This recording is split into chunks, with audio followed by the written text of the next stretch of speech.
Welcome. Welcome, Mike. So today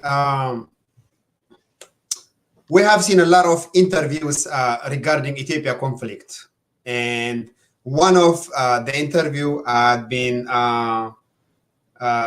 the Ministry of Communication Affairs. His name is Mr. Zadik Abraha. Mr. Zadik Abraha has given an interview with Conflict Zone today, and he said that Abiy Ahmed is a man of peace. I'm going to share this video with you, and then we can just discuss about that.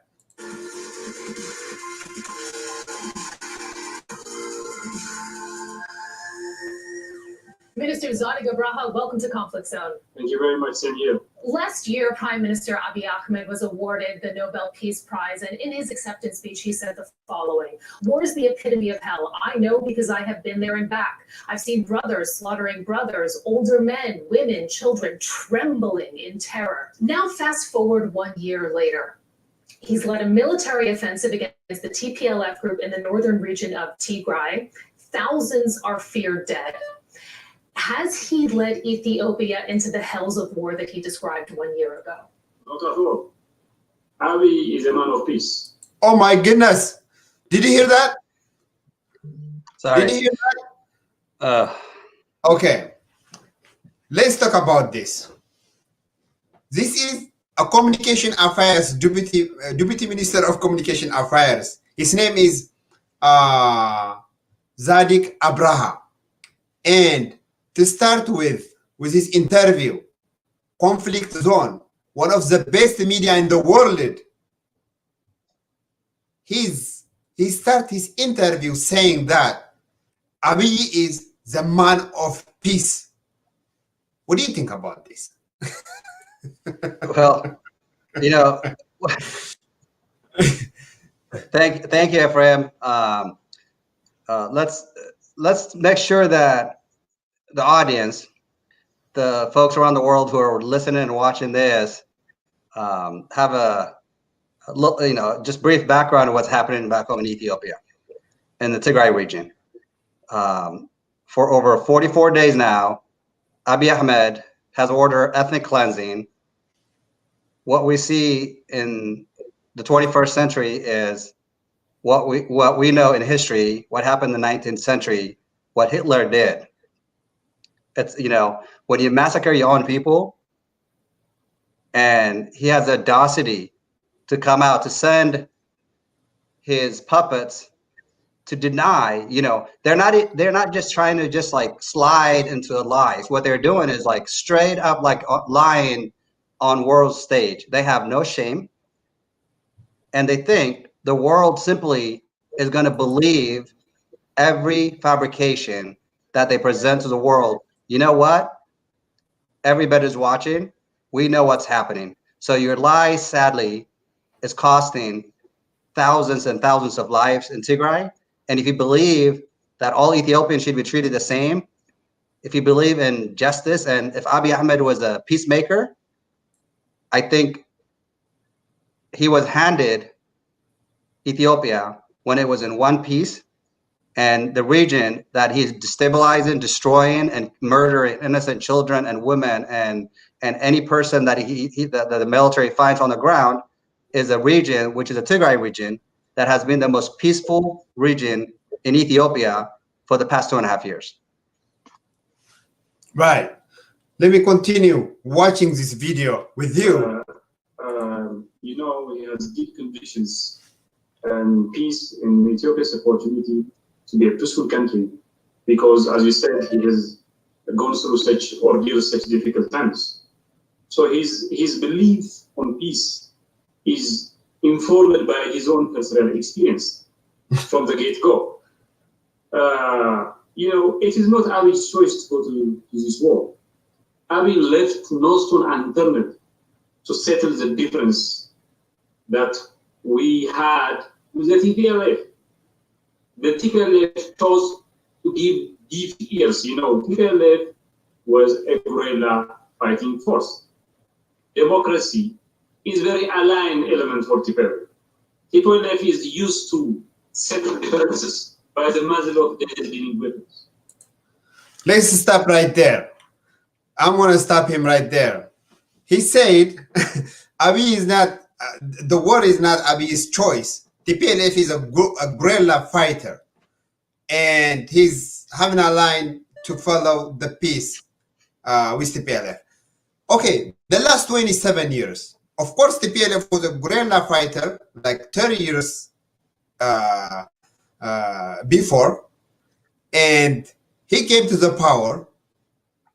What he have done is, he did the transitional government, some elected parties, and he made the country from the worst country to the best country in the world, right? At least in Africa, with a good economical situation, comparatively better with East African countries like Somalia, any other places, like the economy and everything. And then now, after Abiy came to the power, what happened? The blocking the roads and all that. So they have been telling him to do election. He refused about election. He refused to clear the road and all that. So at this statement, do you think he's telling the truth? Well, I think, I'll talk about the history that you describe about the Tigray leadership.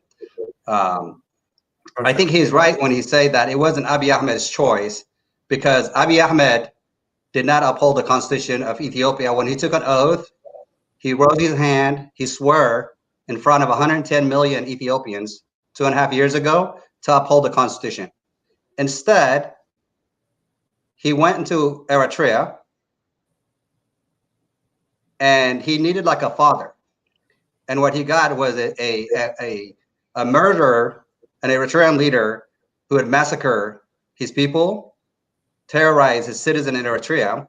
And yeah, it wasn't his choice, because he decided to find an evil to guide him. So he made the deal with Isaias Afwerki of Eritrea to follow dictator.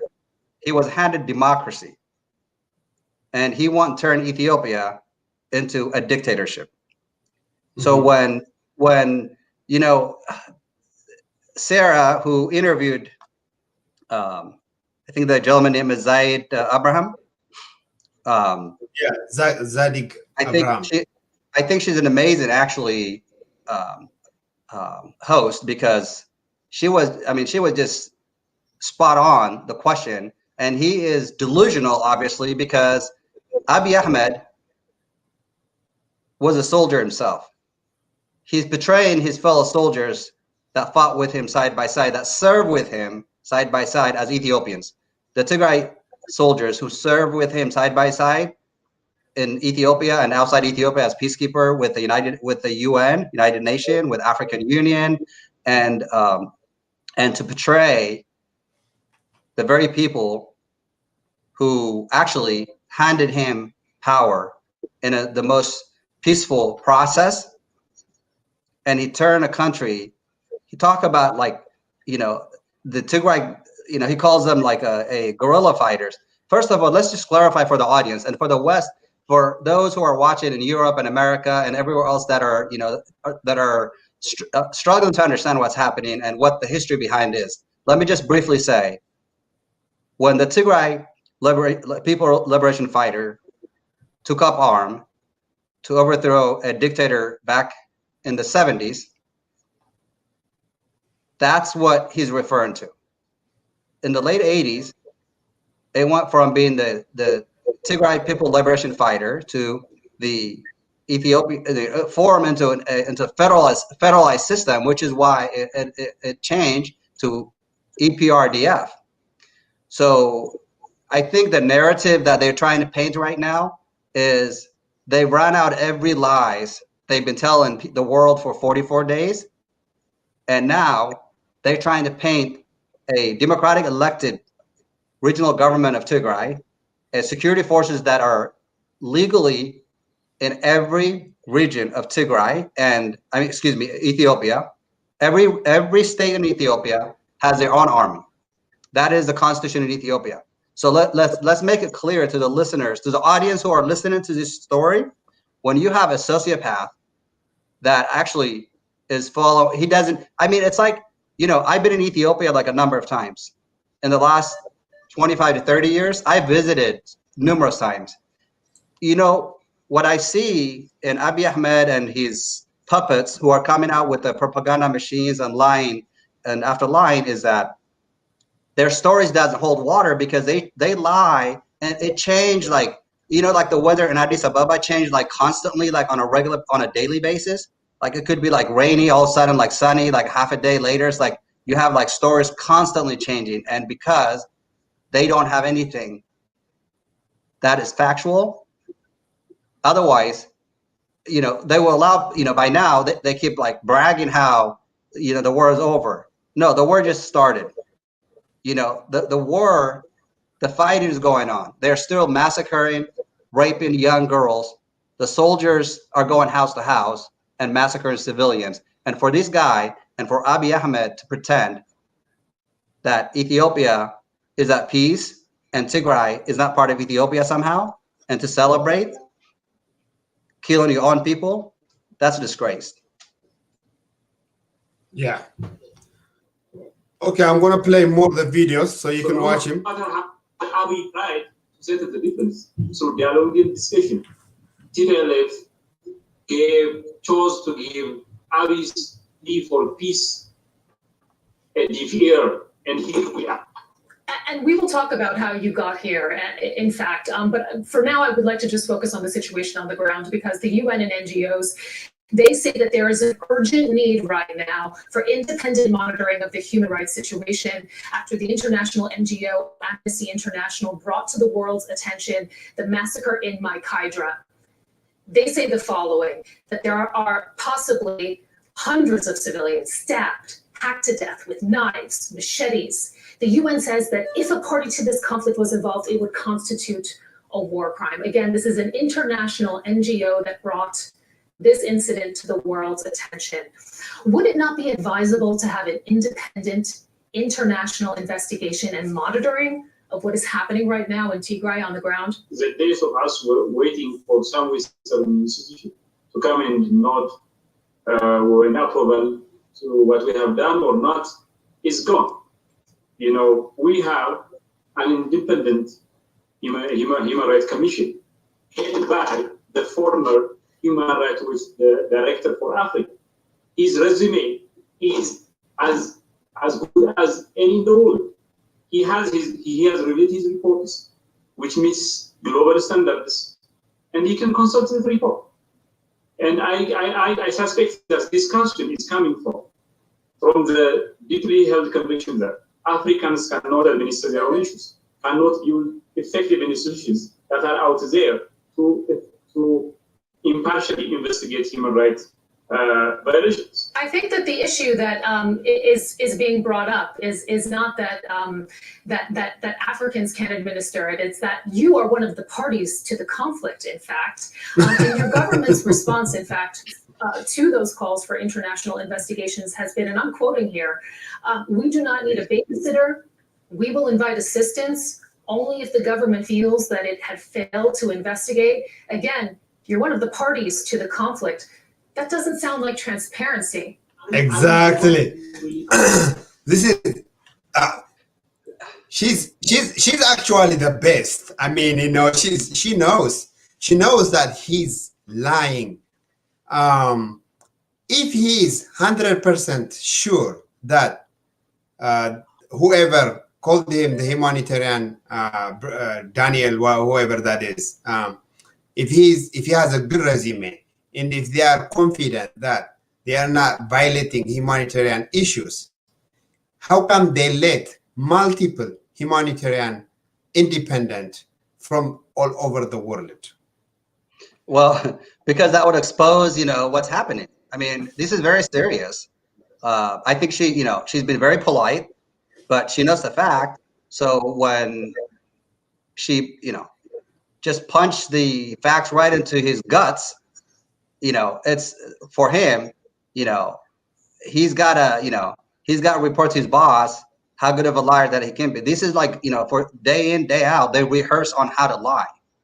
And with all due respect to Mr. Abraham, I think it's Zadik Abraham is his name. What Sarah was doing was she was presenting him with the fact in a very respectful manner, which I greatly respect her and appreciate the fact that reporters like her have done their homework and understood what's happening in Tigray. I mean, we're talking like massacre on a regular basis, and the massacre is that they are determined to kill and eliminate as many Tigray people as possible. Those who actually speak Tigrinya, whether you're from Eritrea or Tigray, as long as you speak Tigrinya, the motivation is very clear. So let's not make any, let us not be confused by his lies. I think that might be a strong word that I'm using, lies, but obviously the deceptions and the stories that are made up that don't line up with the facts on the ground, and to dismiss the victims who time and again have told in independent media in Sudan, various refugee camps have given clear statement what have happened to them. I mean, clearly the massacre has been going on, by the Amhara militia base, obviously, as I described a few minutes ago, that every region in Ethiopia has its own militia or military. And Abiy Ahmed, I think he's too exposed now to the world, because up until recently, he's been jailing like every opposition that he felt they can defeat him in a ballot box. The purpose of him delaying the ballot, obviously, we can talk about it like shortly here, but I think, he has nowhere to hide, and he's run out of time because he bragged how quickly he was going to basically go out there and just like get it done. And now 44 days later, they're just fabricating like, lies after lies. And it's just, we're not going to sit here and, let them get away with just repeated lies that has no fact on the ground. And so if they don't have anything to hide, let independent investigators go into Tigray. We don't, and one of the reasons I would say to the audience is that we don't believe anything they say, including the prime minister, because if they don't have anything to hide, let the independent investigators go in, because the guy that he's mentioned about being a good investigator is handpicked by Abiy Ahmed. Can you imagine if you and I have a dispute on a territory, if we're neighbors, and you and I have a huge dispute, all of a sudden you go to your best friend and your brother and those who are actually going to protect you, and you say, okay, I'm going to call you as an independent investigator. Why don't you, just come in and give me exactly what I want to know, what I want to hear, obviously. And then we're going to just utilize those who protect your assets to be independent. That is not an independent. There's nothing to be, if Abiy Ahmed, obviously, it's not even if. He's this is a war crime on civilians. We have a massacre, and it is a gross violation. And of course, I think they're in their mind, they're hopeful that somehow they're going to continue to elude by lying to the world, and that somehow the world is just going to disappear, because currently the U.S. is in the midst of a transitional process. So he calculated this war actually very well, so that the U.S.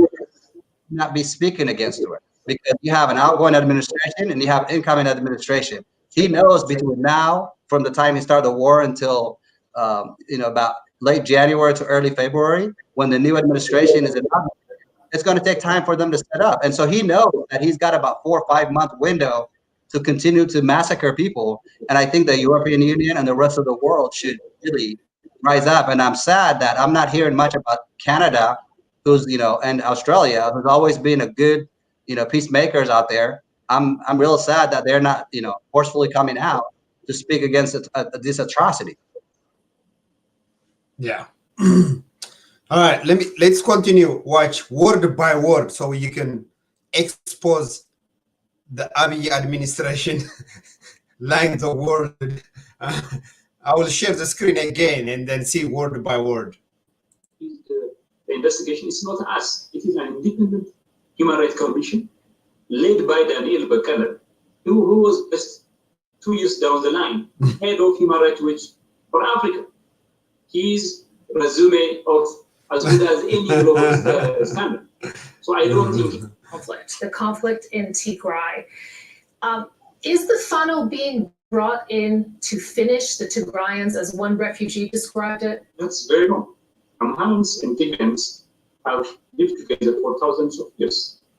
Wherever our army makes its way in Tigray, people of Tigray have been coming out in mass, chanting and welcoming our settlers. Our Amhara special police defended itself. TPLF special police attacked the Amhara police, crossing the administrative delineation of the TPLF, the Tigray region. So the Amhara special forces did defend themselves. Do you acknowledge the presence of the FANO? Because a spokesperson, for example, for your government, at first denied the existence of the FANO militia, but then confusingly acknowledged that the militia of the Amhara region were engaged to the extent of securing border towns between the two regions. And you have refugees describing this fear of this force. Are they there? FANO and the Amhara militias are two different groups. FANO is a youth group. So, do you see that? So he said the Tigrayan police attack Amhara. Okay, who has been attacked? I mean, you know, the last 3 years, all the transportation when they block, you know, there is a lot of videos that like lamps, ships, and multiple the main road when they block. Those FANOs, militias, they've been saying a lot of stuff. They've been attacking the transport. They've been blocking all the transportation. So what is he saying? Well, I think, I think the fact that he say a lot of people from Tigray are coming out chanting, I would like him to show us those videos. Can they allow the world to come in with their cameras and show that? I would love for him. Why aren't we seeing those actually, if that's the truth? Why aren't they, you know, allowing like independent media go in and show us those, the only people from Tigray that the world is witnessing that are chanting, which is not chanting, are those who are crying because they have lost their children. They have lost their brothers and sisters and fathers. We have children crying. We have a young girl, a 14-year-old girl, you know, like about a month ago, that she said they came through the front door and start shooting at them. And she said she witnessed her mom and dad being shot in front of her. And she was wounded as well in the hospital. That's what you call, like, you know, Tigray people coming out chanting to support you when you're actually killing them and they're torn up in like terror and they're, you know, running for their lives. We have what? The UN has an estimated 950,000 people from the Tigray region have been displaced. Over 50,000 of those have managed to enter to Sudan. Nobody is given the accounts of those who are dying in the process of trying to get away from this catastrophe, from this massacre, from the killer, a government that's not even elected, and trying to say a democratic elected regional government to govern its own state, rightfully so under the Ethiopian constitution, is somehow illegitimate. But a central government that his mandate has ended, as far as I know, at the beginning of October, Ethiopia has no central government. The prime minister leadership ended at the beginning of October. End of story. The excuses that they make it, and the fact that they try to twist, and you know, we know these stories. They've been saying like, oh yeah, you know what happened in Maikadra. I think that's what he was referring to. That they've lied and said, oh, the Tigray people, you know, the youth from Tigray and somehow some militia from Tigray killed their own people.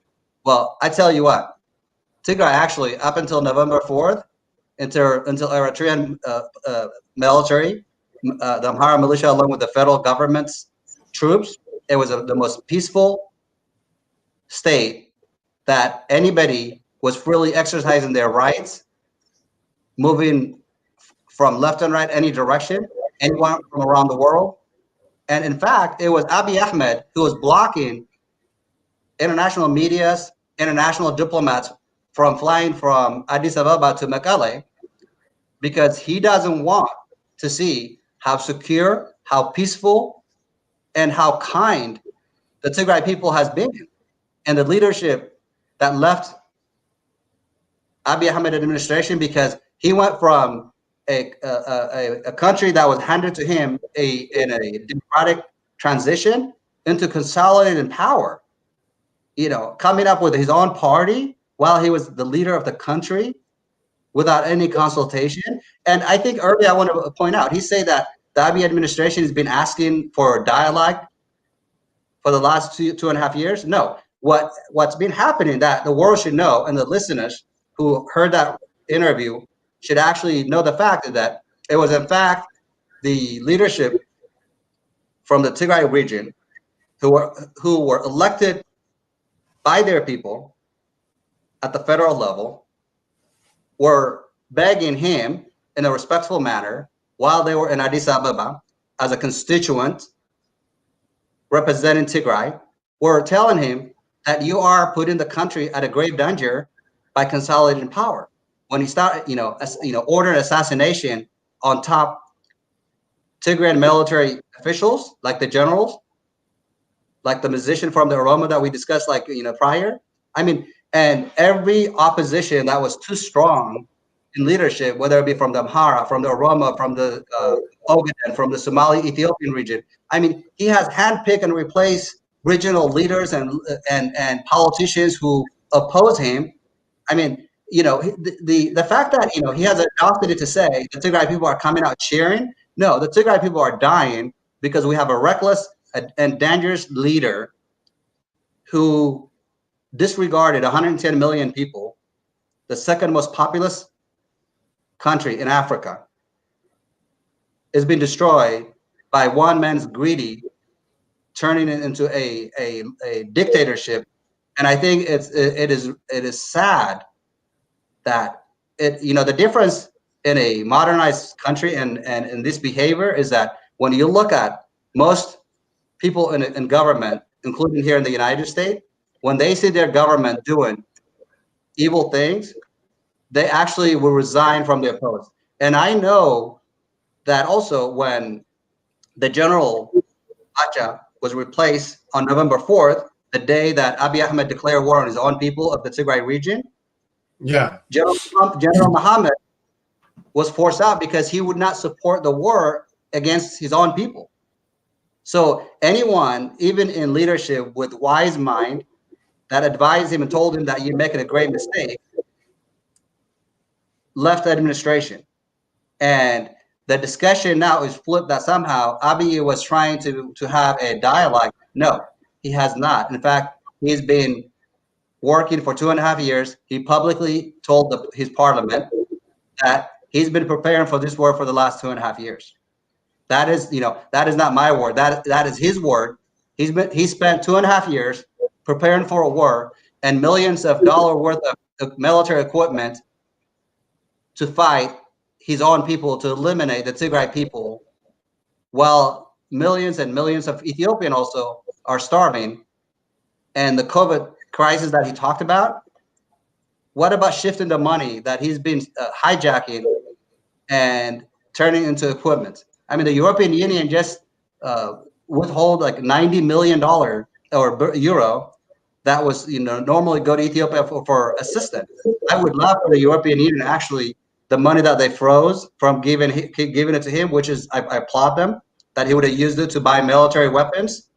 I would really ask the European Union use that money to help the Tigray people who are suffering in Sudan and throughout the region, and force this guy to come to the table for a discussion, or have him resign, bring a transitional government like what's happening in Sudan, so that we Ethiopians can have actually their own election and elect a person that is going to work for everybody. And for him to turn it into somehow And those who are confused about Tigray, Tigray is a region in the north of Ethiopia, bordering Eritrea and Sudan, obviously, and it has never declared war on anybody, but rightfully so. Since November 4th, it's been defending itself against multi-ethnic groups and federal troops and Eritrean troops, as well as drones from the United Arab Emirates. So the notion somehow that the war is over, the Tigray people are supporting him, it's nonsense. Right. So I was just thinking about those Ethiopian leaders that I don't feel like they have any sympathy for their own people. Like he said, they have used drones from United Arab Emirates. They have used Eritrean troops to kill Tigray people.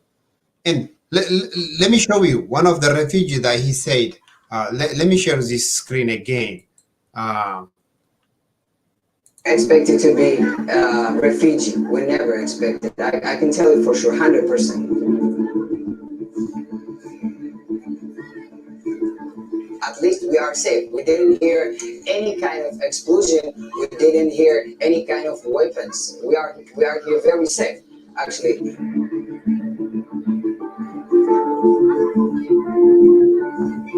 There's a lot of challenge right here because when we try to escape, we didn't take any kind of leg aid or bag aid. We just only escaped.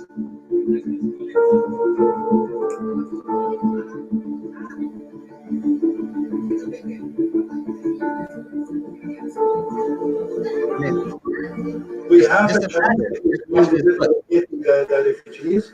The process, the trip takes more than 15 hours from this reception center to our Kuba camp in the Darif state. So it is a lot of work we do. So this is the Tigray people that has been more than 50,000 people has been displaced, and most of them are children, women. But the prime minister, this guy, has denied that there is no woman or children has been displaced from Tigray.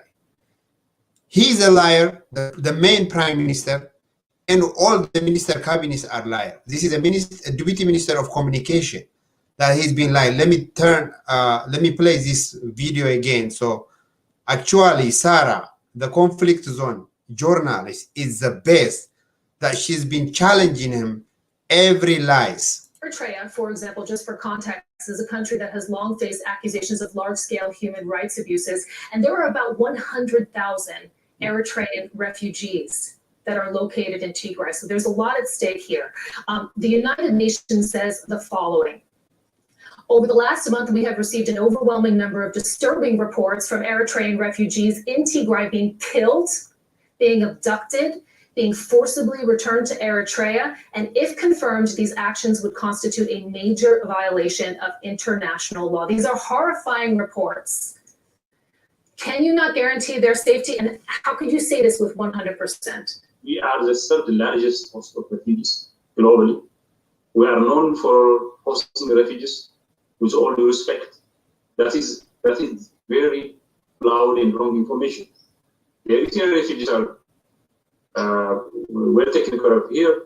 If there is no Eritrean army operating in Tigray, so there is no way for the Eritrean establishment to come and attack refugees. If that was the case, we would have been the first to stand against it and then make sure that the refugees are safe. That is very wrong. That is very false information. You know, with TPLF gone, Horn of Africa is way better than ever. TPLF was one of the reasons behind the instability of the Horn. Now it is being reduced, disseminated into leaders running for their lives. See, Horn of Africa is safe. Mr. Minister. I cannot believe this. This is what I wanted to tell. Okay, Mike, look, Horn Africa is actually worse now, right? Because the Sudan conflict, you see that. The Ethiopian conflict, the conflict between Egypt and Ethiopia, the conflict between Tigray, Eritrea. And also, he said there is no Eritrean troops involved in Tigray war. Has been already confirmed by United Nations and as well as by England, right? What can you say something about this, please? I don't even know where to start. So first of all, I think she's making a very good point. And those of us who understand the geopolitics, we've been saying it from day one. I was, at the early stages when I came on and talk about this, I was very upset. I was angry. I was feeling like knife wounds going through my chest because my people are being terrorized and murdered. But I think to her point, over 100,000 refugees that the Tigray region of Ethiopia hosted them and took care of them. And then you have a federal government making a deal with a foe, not a friend. Isaias is not Ethiopia friend. And to say that the region, the Horn of Africa, is now more stabilized because of what they did to the Tigray people. Actually, the Horn of Africa is now more, in crisis than ever. And so let me see if I can just gather my thoughts and just touch bases in every little points that he kind of touched bases. And what you kind of trying to get from this is that, so you have, when he was given power, the Oromo youth who uprose and say that they were not feeling like part of the process in the country, the Prime Minister, Keshaun at that time, submitted his resignation, and it was accepted. And through discussions, very hard discussions of all parties in Ethiopia that were elected by their home states, no matter what region the leaders were at that time, chose to have him finish up the last 2.5 years of the term that Keshaun would have finished.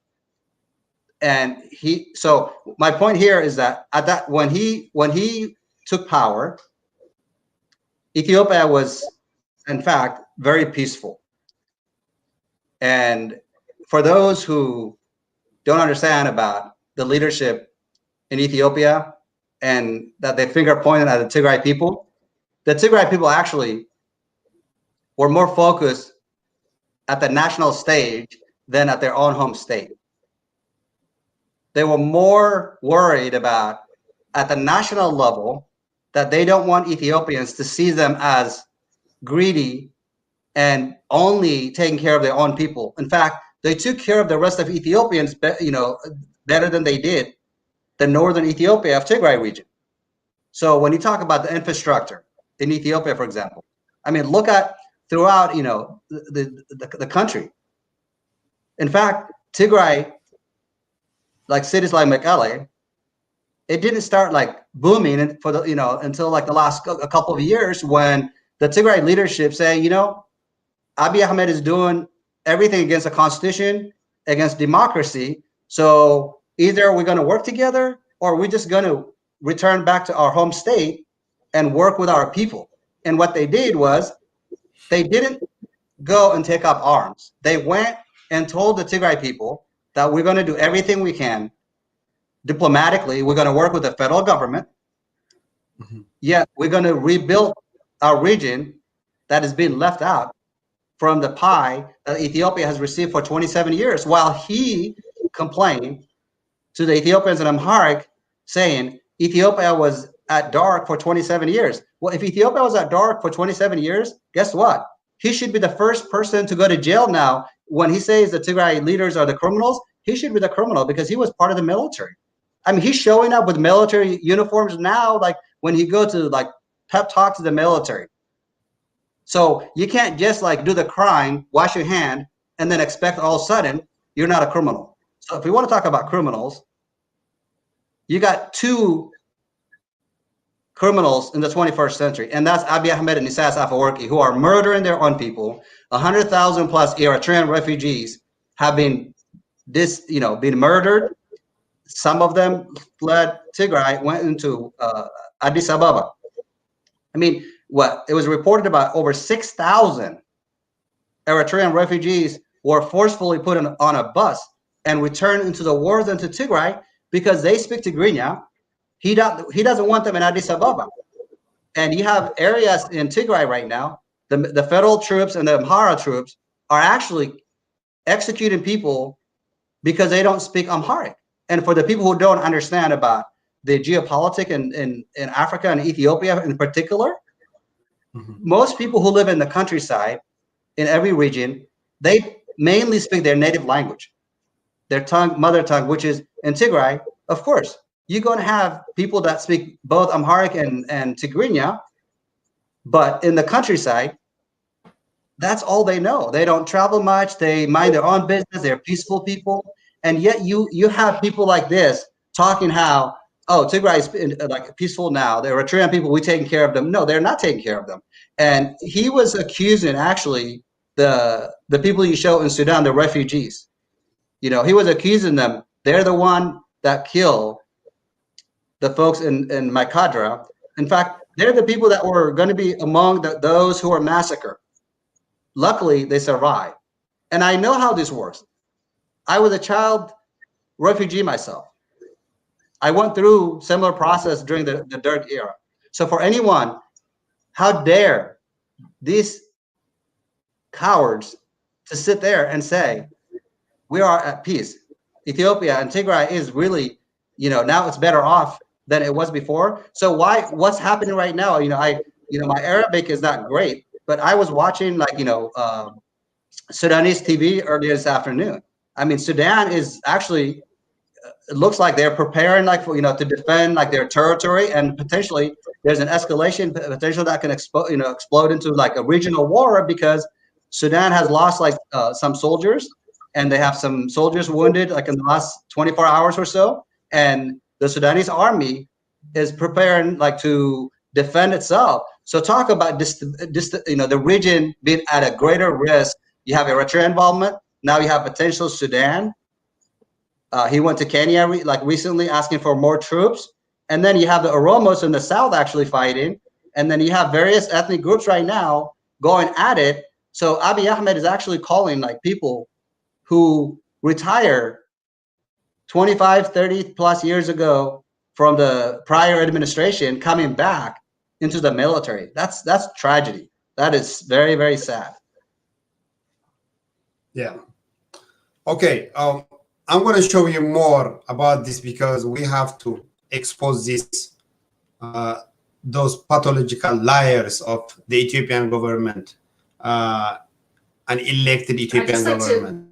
Bring it back to the actions of your government, though, because your government says that it's returning, in fact, Eritrean refugees that had fled in the northern region of Tigray. Right? Watch says that it's unacceptable. The UN calls those reports alarming. So you're essentially returning people that fled in fear. Many of them went to the capital, afraid of being exposed to Eritrean violence. How do you explain that to the world amid these reports, amid these fears from these refugees? We cannot do anything with the consultation of the refugees. Tigray is now safe. We have taken control of each and every village. Tigray, all cities of Tigray. So, refugees should stay in a confined, in a certain delimited place.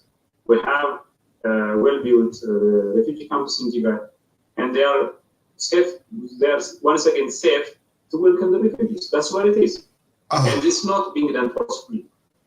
The Ethiopian government believes in consultation with the refugees. It believes refugees need to be respected and their human rights respected. So that's not our reputation. We'll never undermine that. You say that it's a safe and stable situation, but we have reports of 4 aid workers that have been killed. A UN security team seeking access near an Eritrean camp for refugees was also shot at by your forces. That doesn't look good. How is it possible that a UN team could not be coordinated in the region, or are you afraid or were you afraid of what they might see? If you are, she brought a best question actually. How could he say that Tigray is safe at this time? They're bombarding every day. There are people dying every day. There is no internet. There is no phone connection. The people of Tigray are choking. They don't have no food to eat. They are killing 8 million people in Tigray right now. And there are always a strike of artillery and Air Force jets in Tembin, Aksum, and also most of the Tigray area. And people are leaving their own home in their own region and country, fleeing to Sudan. Is Tigray safe now? Do you think Tigray is safe, Mike? What do you think is happening? I mean, You are muted. You're good. I'm sorry, you're good. so what do I think? I think it's sad. Millions of Ethiopians actually believe these lies, and they don't even have a soul and a heart to ask their government, saying, "Hey, if what you're saying is true, why isn't the even regional like TV stations or newspapers within the region?" He talked how he was trying to like maneuver her question, saying like, "Oh, Africans, can take care of their own investigation, take care of their own people, and this and that." If that's the case, why aren't they, neighboring countries like in that region, like Kenya has a pretty democratic process. They have many good reporters. Why aren't they allowing just like neighboring countries like Kenyan reporters go in and show us the fact, what's going on the ground? Why is the internet still shut down throughout Tigray? And I mean, this is people like they have no soul, they have no heart, and they sit there and think that the world just somehow is just going to believe them. But I know for this guy, I think he's got to do what Abiy Ahmed tells him, because otherwise, what's going to happen. I mean, look at what's happened in Eritrea. So every man and woman in Ethiopia that doesn't do exactly the lies that Abiy Ahmed wants to spread to the world, we're not going to see them again. So if you know that you're going to be like the next to be dead, I think, I mean, it's probably, these guys, including the general who actually was captured during the Mengistu era, they're talking about the Tigray, movement back then, and now they're calling them junta, or they're calling them all kind of names. Obviously, they're the very people that respected human rights. And when he was captured, he got rehabilitated. He got returned back normal to society, and he was living like among the wealthiest Ethiopians up until November 4th. And all of a sudden, he's like, "Hey, come and kill more people like you did 30 years ago. Why not? You're still alive."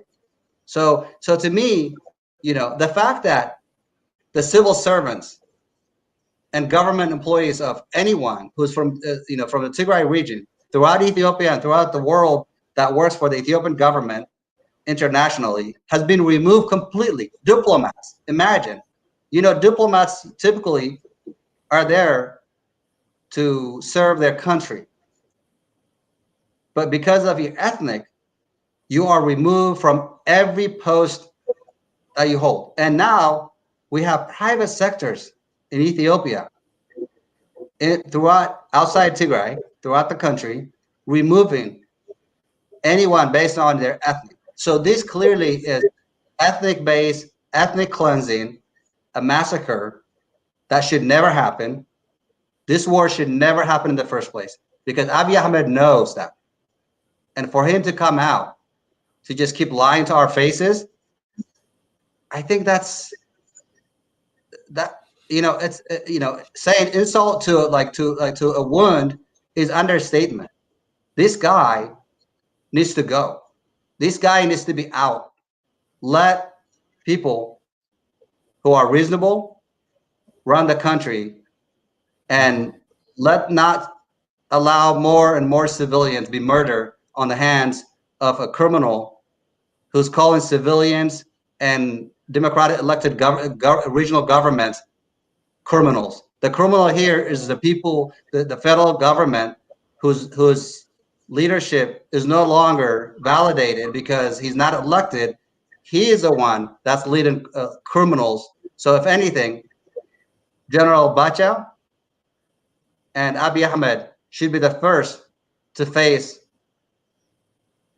the rule of law if Ethiopia were to, to follow its own constitution. So this nonsense, to be honest with you, it's, I mean, they run out of any scapegoat. Obviously, people try to use scapegoats, to blame it on others. So they have blame enough. Now they're saying like, well, Tigray is safe. Tigray is safe. This guy, when is the last time he was in Tigray to know that Tigray is safe?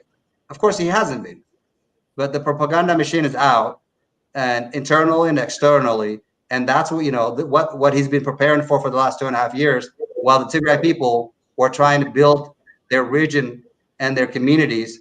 This guy blocked money from entering into Tigray, businesses, investors from going into Tigray, and when all that failed, he declared war on the Tigray people, and that is the sad reality.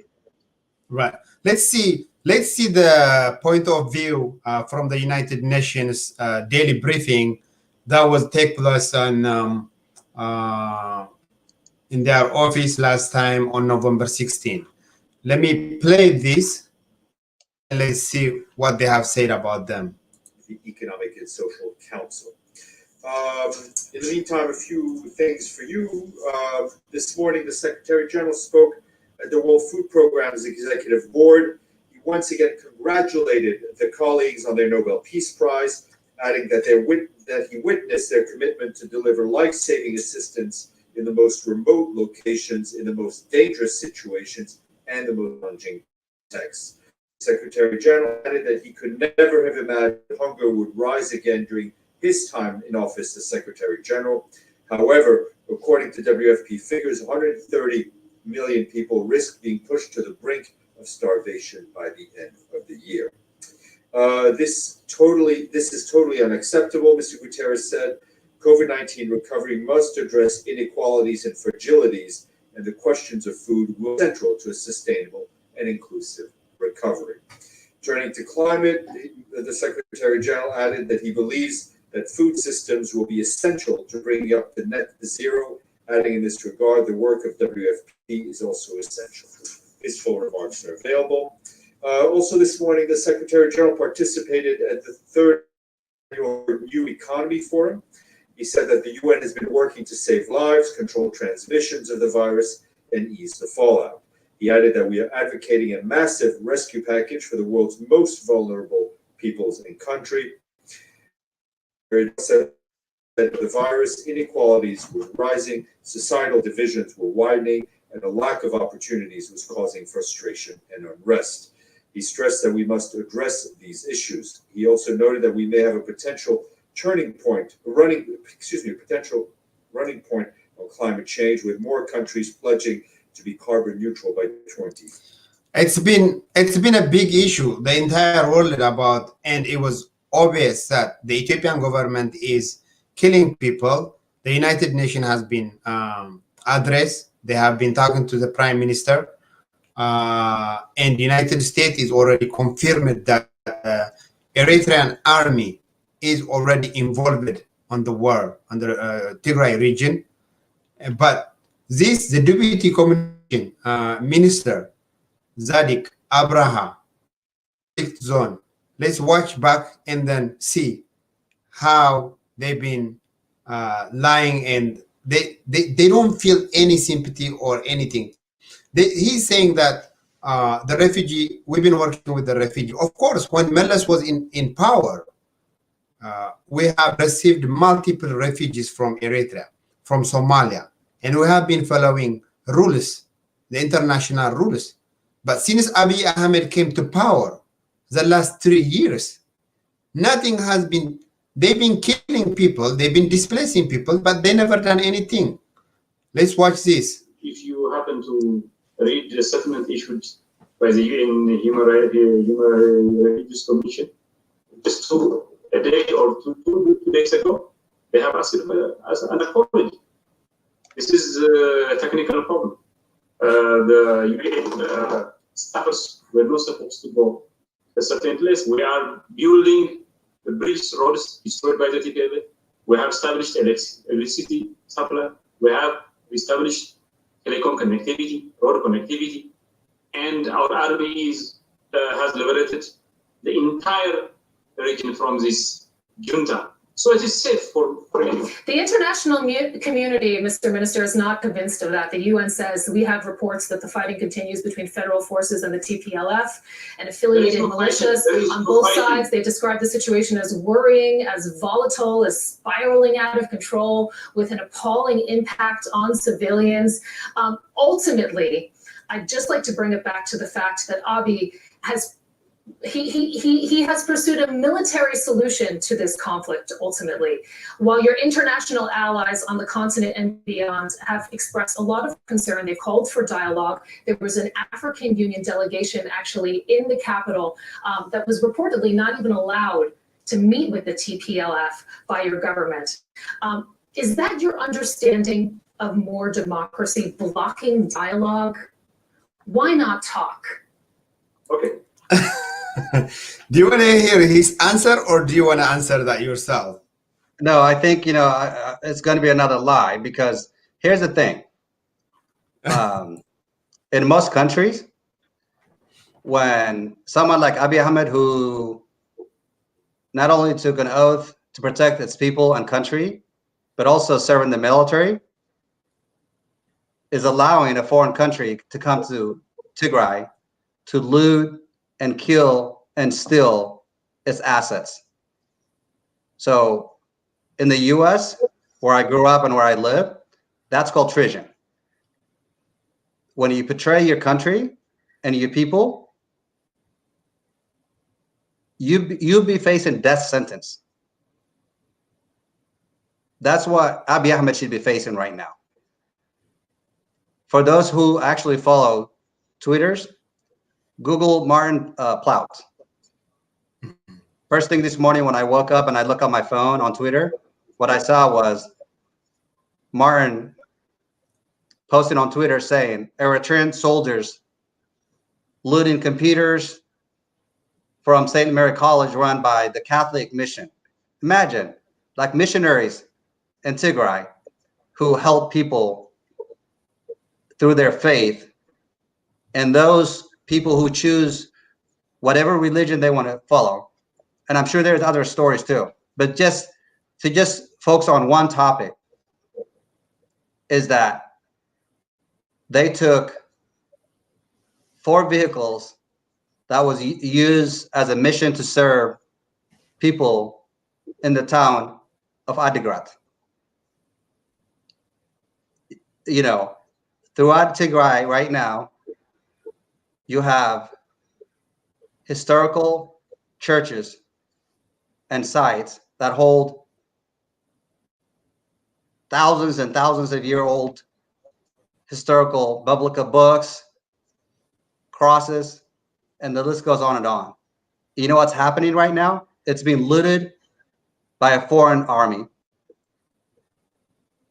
And Abiy Ahmed invited these foreign fighters to come into Tigray to loot and to destroy the history. So for the Amhara, who brag about Ethiopian history, who talk about the victory of Adwa and the history, talking about history, you don't know your damn history. If you do, you'd be standing up against a killer like Abiy Ahmed. You would not be sitting and dancing, opening champagne in Washington, D.C. So for those of you Amhara, let me just straight up tell you on your faces. You are a bunch of cowards. You live in a Western country. When American politicians actually speak against this atrocity, you have the audacity to lie and to call them and to email them and to tell them, oh no, everything's perfect. What's happening is that the Ethiopian government, your government, who's self-elected but not elected by the people of Ethiopia, is massacring. And your brothers and sisters that have come to Tigray with ropes to measure land, how much, what he told them, that you are going to be given every corner of the land in Tigray, that land that he falsely told you that it was going to be yours, it's yours actually because your brothers and sisters are being, that's where they're getting buried. They're thousands and thousands of your brothers and sisters, the Amhara folks out here. They are in this fight. You think you're winning? The only thing that you're winning is like hurting and killing innocent children and raping women. That's what you're winning right now. But in the actual fighting war that you're fighting, it's a joke. For every one military from Tigray, you bring like 50 to 100 of you. And guess what? When the MiG-23 was shot down, it was shot down. It was shot down actually, not by the military command center. It was actually shot down by a few who had like a few weapons. And when they capture your pilot, they didn't slaughter him with a knife like you do slaughtered like the Tigray people. They actually assisted him when he was so weak and thirsty. They gave him water.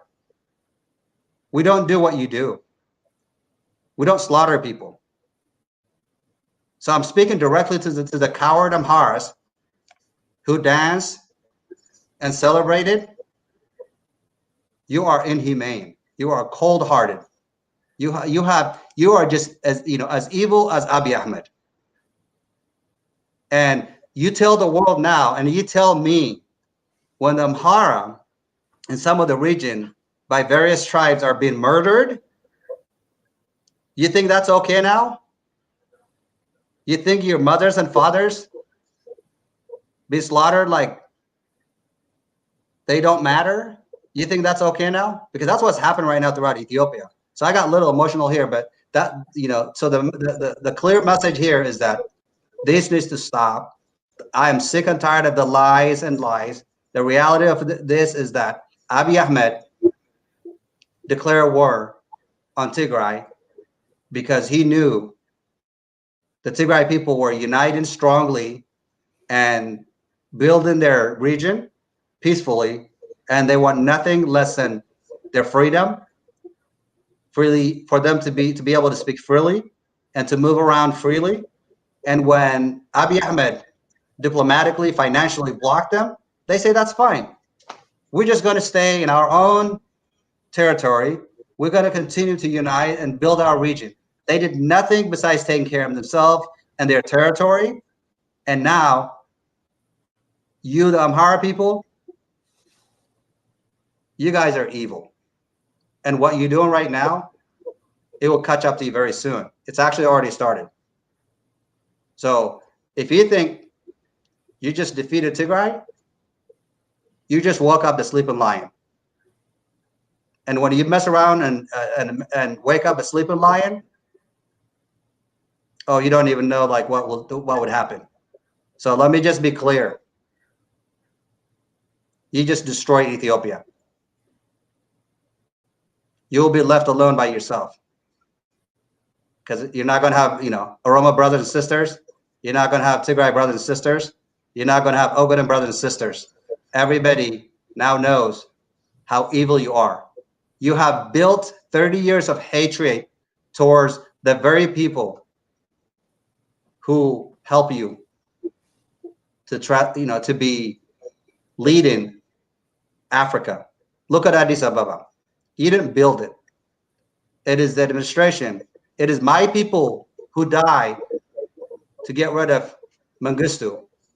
Gave you every opportunity to build all those palaces in Addis Ababa, the international airport that actually became #1 in not in the Horn of Africa, but in the continent of Africa, surpassing Johannesburg, South Africa. So your lies, your fabrications, you run out of all the options. What you did today is now you're facing potentially war against Sudan, against Tigray, against Oromo, and there's other ethnic groups that are actually following suit of what you did to the Tigray people. So if you're going to celebrate when you people are murdered, I'm sorry, but I never thought we'd be talking about ethnically divided Ethiopia as the consequences of one evil man, Abiy Ahmed, and the people who are like, simply aiding him right now. are the Amharas. The Oromos are now waking up and realizing, you know what? We are going to be next. The Oromo people now know that they'll be the next, victim. They've been victimized, but those who've been supporting him are now waking up. When are the Amhara people going to wake up? I'm speaking to you, the Amharas. When are you guys going to wake up? Because your days are coming. And we, the Tigray people, we've gone through pain and suffering before. We are in pain and suffering today, but this pain and suffering that you have caused us, it comes with a price tag. That price tag is coming, and it will be printed on your forehead. Yeah, it's very sad. It's very sad that still in Tigray there is no electricity. Still, there are some telephones they open for the military use, and the people of Meghalaya is going behind the Abiy Ahmed militaries to use the data to call their family. But none of the whole entire city Meghalaya has no phone yet. They don't have no phone. They don't have no electricity. The entire Tigray region has been blocked in all. No communication from the world. They have no food for almost 40 days now. The Eritrean government are killing a lot of innocent Tigrayans because they speak Tigrinya and they have their own regional flag in their phone. How? What in the earth that he said, Zadik Abraha, Communication Deputy Minister, Tigray is safe now. Tigray is safe now. Let's watch and then finish about this guy. I don't know if we have to say. One thing, I'm talking to you from Addis. I have we have ears and eyes on the ground. You know what's happening. You are talking to me from Berlin, probably, and I'm telling you, Tigray is safe, and I think it's good to take our for our words, take us for our words, because that's true. This is just a law. This is a protracted, flawed information that you are getting, which does not in any way explain what is going on. Dialogue can only happen between two reasonable parties. For the past 2.5 years, we have been begging TPLF to come to the table and settle our differences. That is not the assessment, by the way, of others who are following the situation, because you came to power promising democracy, promising peace after decades of repressive rule. But in that transition, Chatham House says the following, that the lack of inclusion has angered the opposition groups with whom the government has had little genuine dialogue. Could you have done more to bring the country together for a more inclusive dialogue from the very beginning? Could all the bloodshed have been avoided? This government is able to. She is so smart. I'm so proud of her. She's challenging him point by point. Well, I think, as a reporter, I think she's very well experienced, and I think she feels you can present the fact without being, I think for her it's easier to not be emotional. I think for us, clearly, we are very emotional about it because we are directly impacted by it. She's just a neutral party reporting it, but the question she's asking, she's done her homework. She's studied it. She has the fact. She's, it's really sad. Actually, shows you she's 10 times better prepared than he is. And he say, "I'm here. You interview me from Addis Ababa." Exactly. He has no idea what's happening in Tigray. So I think she was trying to give him the benefit of the doubt by saying, "Your administration made a little effort to communicate, but could you have done better?" No, actually, it was the other way around.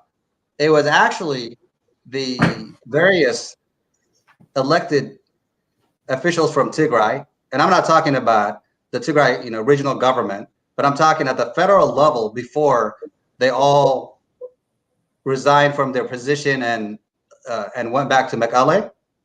They were like, on a regular basis in a very diplomatic way in Addis Ababa, telling him that, hey, what you're doing is, not correct. We need to have a dialogue. And they openly told him that the constitution could be adjusted, and through the proper channel, the proper process, you can have various party. So Abiy Ahmed has a party, and Tigray has as a regional government, it also has a party. The Amhara has a party. The Oromo has a party, and I can go on and on, right? But the point here is that how is it that he has a party that is terrorizing? And since we don't know the exact number of the population in Tigray, but when you put together the people that are suffering that are Eritrean origins in Tigray, if we just put it anywhere between, I don't know, like roughly give or take 8 to 9 million on the hands of this one evil man. I mean, I don't even know how people comprehend how crazy this is really. I mean, I can say this. I'm proud of the Tigray diaspora in the US, and I know in Europe, they're doing an amazing job. So I should point out that we are working very hard to bring the truth out to the world. And on December 19th, there's a plan to have a worldwide protest against the atrocity of Abiy Ahmed following Isaias Afewerki as a father figure. If Isaias Afewerki can stop it, and Abiy Ahmed could do his job, what's happening today should never happen. But instead of making up all these excuses, making up these lies to buy time and to kill as many people as possible. I mean, that young man on the refugee, they say they are determined to completely eliminate and wipe out anyone who speaks Tigrinya from Tigray. And Eritreans, the Amhara really think somehow that they're going to get rid of the Tigray people, and then they're going to turn around and go fight Eritrea for the port access. These are delusional people. This is very dangerous. This is not the way diplomacy works. For me to have my differences with you, I have to sit down on the table and say, you know what, if you're my neighbor, I have to be able to sit down on a table and, in a table and say, hey, I believe this is my territory. I believe this is your territory. Let's have a negotiation, let's have a deal, and let's resolve it. It's give and take. Abiy Ahmed had every opportunity to bring in every leader throughout the states in Ethiopia and say, look, folks, we are in a crisis moment. Let us leave the country as united. Let us set, even the Tigray, Dr. Debretsion have said it, set up a specific date in the future for an election, and we'll work together. I mean, could we get the truth out? I know that we're trying to, counter for a propaganda machine that is hijacking and literally robbing Ethiopia's financial assets. But when this war is over, the Tigray people will not be eliminated. But I know for a fact, the Ethiopian economy would be completely wiped out. This is this is tragic. The tragedy of this is that the number of deaths, the civilians who are dying in Tigray, is unwarranted. But at the same time, do you realize how many soldiers also are dying from the Amhara and from the federal troops, as well as the Eritreans?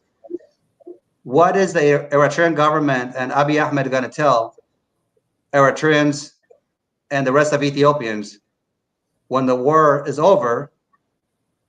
and thousands of young men and women are not going to come back home, and yet they don't even know their bodies. We knew that for weeks.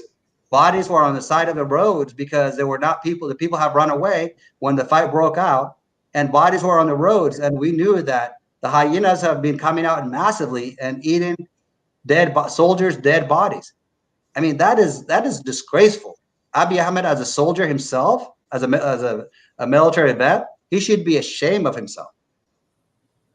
I mean, how disgraceful that is to the service that he's supposed to uphold, and to the fellow soldiers who, were brought in and vanished.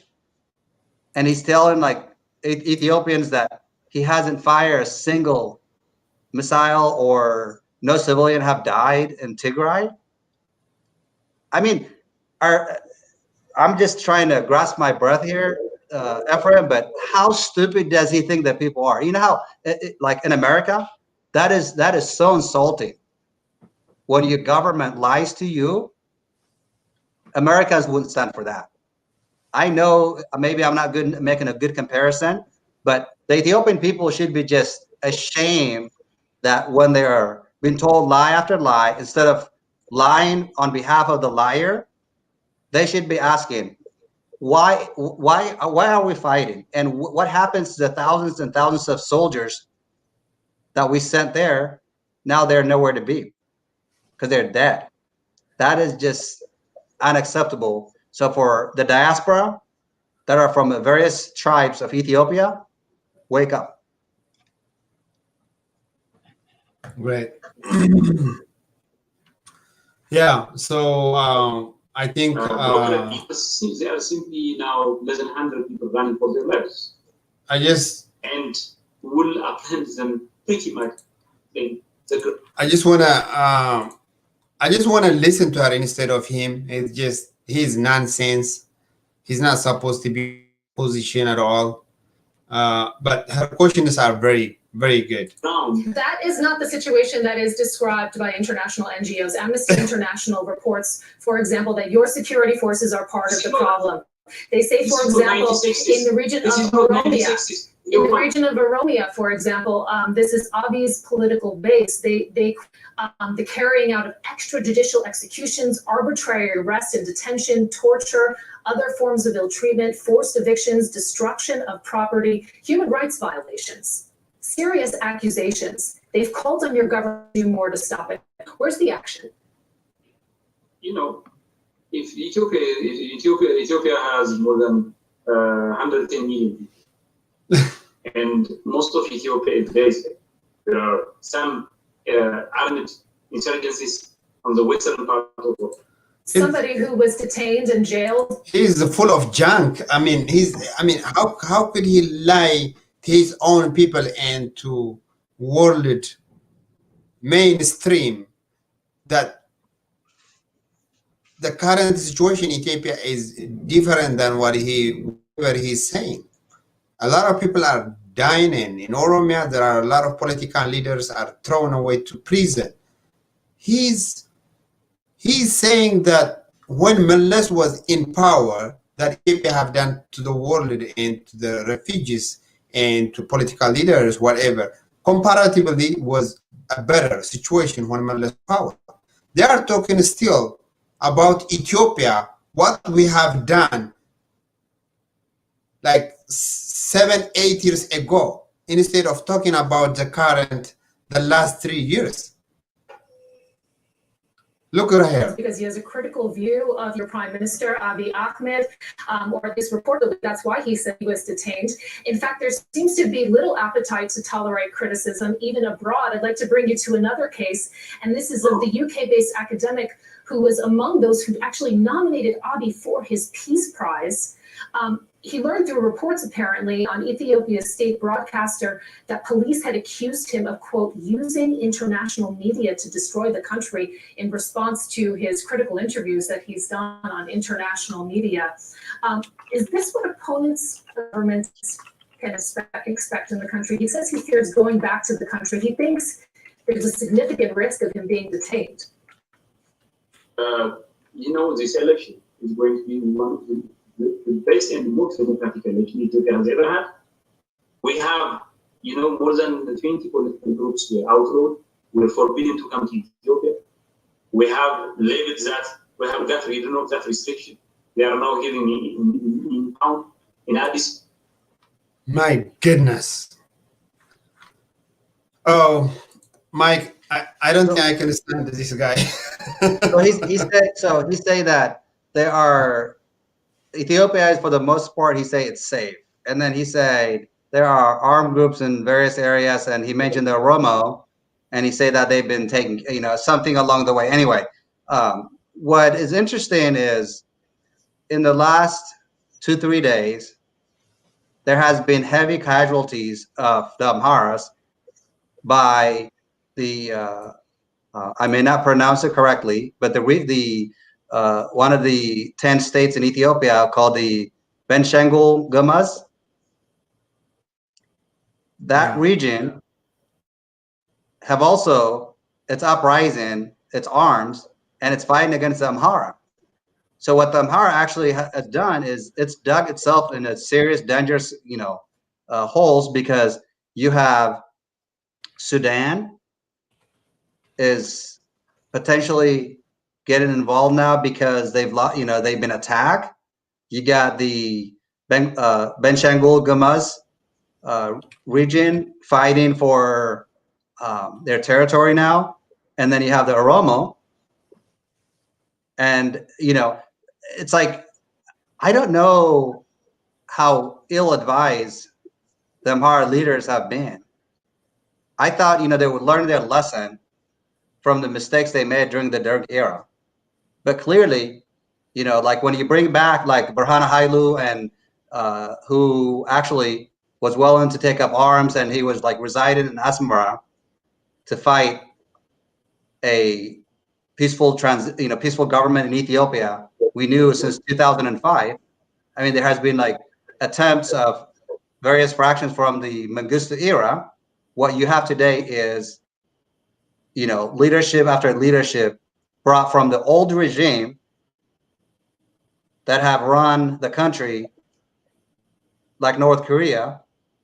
Mm-hmm. And now you're going to have 10 states in Ethiopia decimated, and it's a sad reality. And Abiy Ahmed has no control, no grip of what's happening in Ethiopia, and that also shows you the lack of maturity in diplomacy and politics. If he was matured enough, if he knew well enough about politics, you do not win using the barrel of the gun over people. But when you are respectful, when you are willing to negotiate, to sit down and respect people and not go my way or the highway, it is backfiring. I think I'm not, to be honest with you, I'm not worried about this, puppets and liars and whatnot. What I'm deeply worried about is the civilians who are actually, as we speak today. I think if I remember correctly, we're about 44 days into this. And the fact that he keep like repeating that Tigray and Ethiopia is peaceful, why is it that the Tigray region is still blocked out when it comes to electricity, when it comes to phone? And now there is like heavy technology that Ethiopia is putting into the telecommunication system simply to spy on people. And you mentioned earlier, people with smartphone, like if I have, if I'm in Tigray or anywhere in Ethiopia, if you believe in democracy, I have a hat that as a proud, American who's, Ethiopian origin from Tigray, I should be able to freely exercise my right.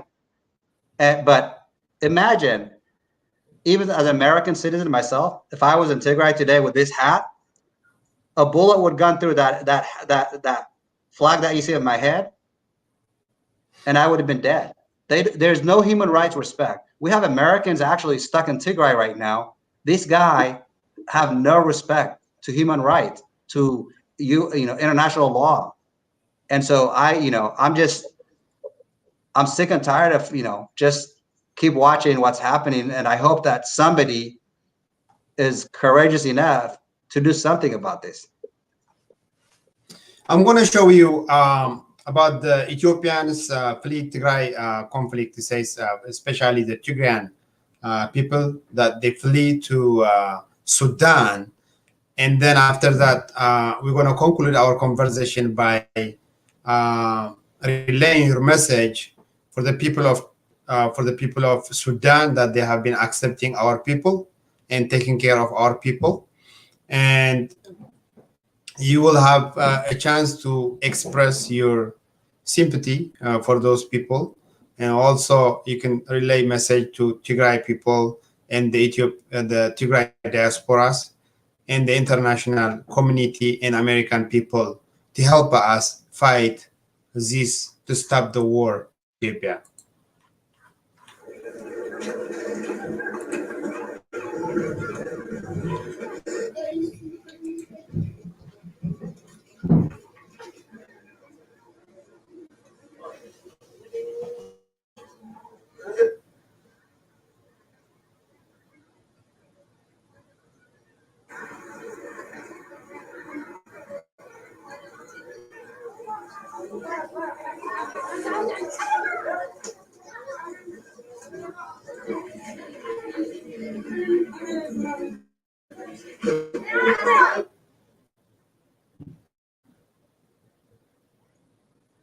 ولا شفت كده بس جينا لنا الراجل اللي وانا مش ما بعرف انا عسي كم سيو بفتش بس ما قال ارجو انا ما بعرف انا لحد هسي والله انا زي ده ما عرفت انا لكن اللي بيشوفوها هو عملوا كان في ماتوا شديد والله ماتوا قالوا بعدين قالوا يلا اطلعوا شربوا اي محل كله طالع اي والله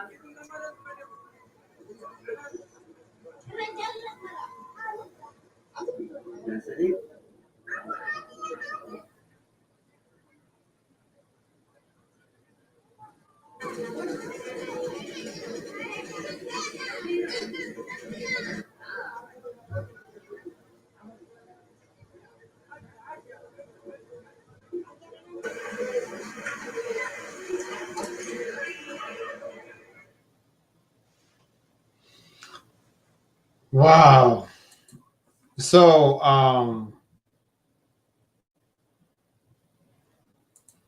and this is the Tigray region of Ethiopia has become a bloody battlefield in recent weeks. Nobel Peace Prize winning Prime Minister Abiy Ahmed launched a military offensive in the region, targeting, he said, the Tigray ruling party, accusing them of trying to destabilize the democracy he wanted to build.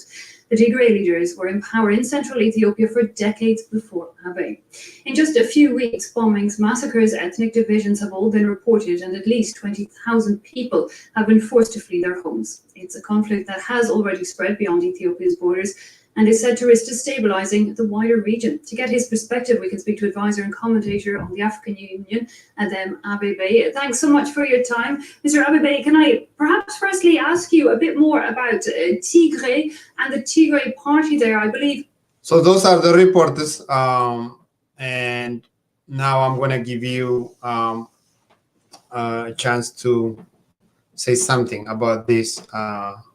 I mean, I know you are emotional. I know you are heartbroken at this time. I know it's very sad. I know it's our people are dying. I know pregnant women are giving birth on the side of the road.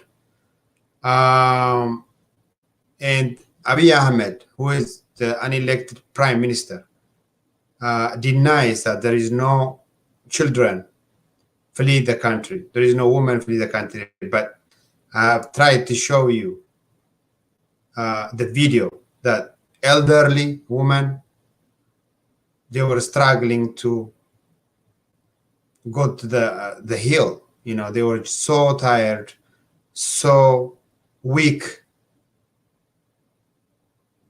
to go on the barefoot. They haven't carried any food or any clothes. It's very hot, that area. There are kids. They've been carried out on their shoulder.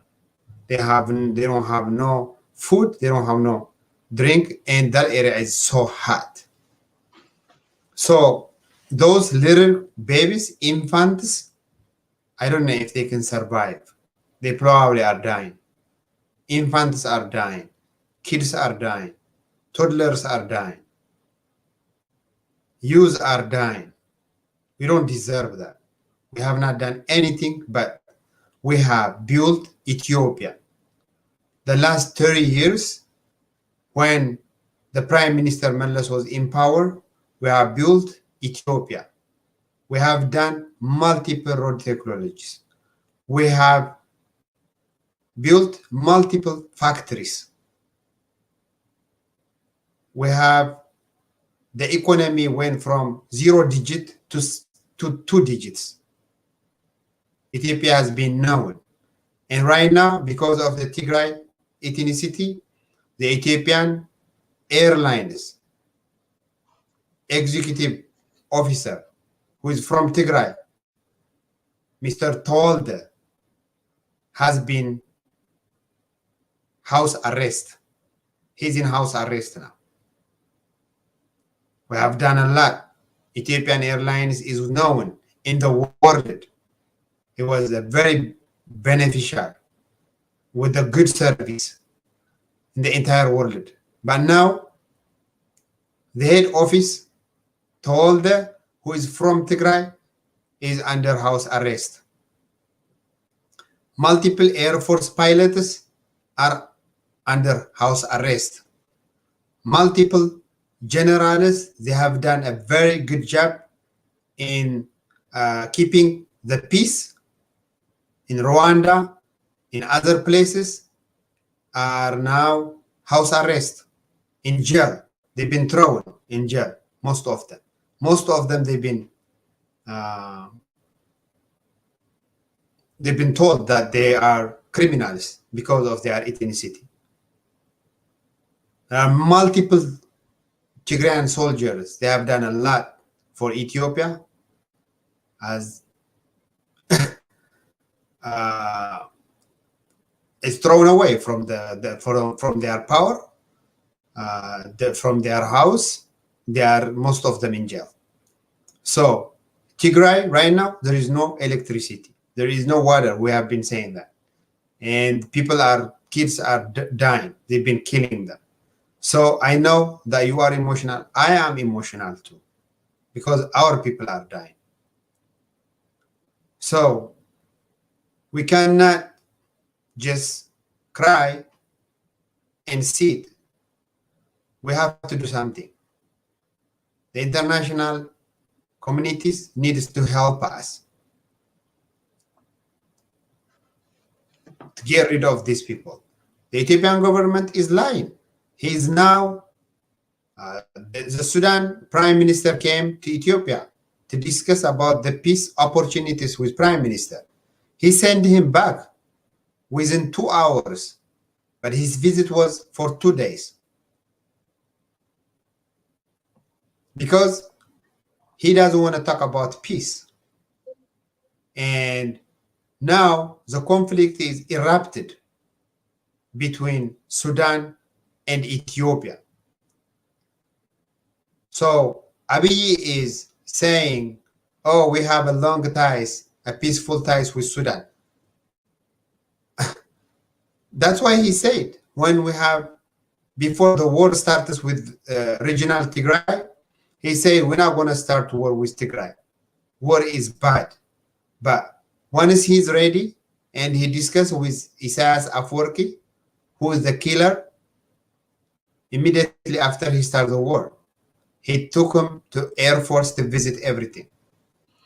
Now, he's just waiting the Eritrean government and soldiers to come around through Kassala and Boronto to help him. He's saying that, oh, we're not going to have war in between Sudan and Ethiopia. Once he's ready, he's going to have a war with Sudan also. So I don't think Sudan government is going to wait until they already know, and they are already closer to the borders. So the Horn of Africa is destabilized by Abiy Ahmed, not by TPLF. When TPLF was in power, everything was smooth. We had a good relationship with Sudan. We had a good relationship with Egypt. Except with Eritrea, because Eritrea has been refusing. He's been invading the Tigray region. He invaded Ethiopia. He never followed the rules of the world. He killed his own people. Eritrean people have fled. They have left their own country. They've been thrown away. There is no press. There is no independent investigator in Eritrea for the last 30 years. So he is now the best friend of Eritrean dictator president Isaias Afwerki. So they are destabilizing the Horn of Africa. So they are already aware. England is aware. The UN is aware. The United Nations is also aware now that the Eritrean government was already in Tigray region killing people. He was fighting with Ethiopian troops. So just to conclude it, what is your message for Tigray people and for the international community, as well as the American people, to help us save those refugees? As of right now, the report came, it was more than 50,000 people are already fled. So I want you to relax. I want you to take a deep breath and motivate your own people to fight and to relay your message for the international community and American people to help us fight this issue. Thank you so much. Well, thank you. Yeah, I appreciate that. Actually, I have been like internally trying to inhale and exhale from what you say. I think it was emotional to see the video that you show when you have, old men like limping and have two people like, struggling to help him, when the woman holding a cane, an old woman, crossing, the children crying in that river, but the Sudanese people coming to help them, to rescue them. I think we all need to keep in mind that the Sudanese people, as you stated, they've been there for us like before, and they are there again with, for us. I think Egypt, you mentioned, I'll say briefly that I think under Meles Zenawi leadership, Egypt was diplomatically comfortable with Ethiopia building the Ranasem Dam, because we have a professional diplomats that were able to negotiate and convince leaders from Egypt and Sudan and the rest of the East African countries in the world, for that matter. So we had experienced, mature leaders and diplomats making sure that while Ethiopia's interest was continuously building, that we reassure our neighbors, and that's the right thing to do. And that's why I was telling you earlier that if you're my neighbor and I have a dispute, I would discuss with you instead of elevating it into a all-out altercations or fights. So I think that shows you the difference between a mature and a mature leadership. So what we had in Ethiopia was a very well-run country under a very wise leader, Meles Zenawi. Now we have a very immature guy who has never held an office, for that matter, besides obviously in military and security apparatus. This guy has never gone through the process. So I think the mistake Ethiopia has made in the first place to hand over to give him a power as a prime minister was a grave mistake, obviously. I hope at the end you will give me a chance to actually say something in Tigrinya, because I'm eager to say something, obviously. But I think my message to the Sudanese people is, we deeply appreciate you. You've been always there for us. You know who we are.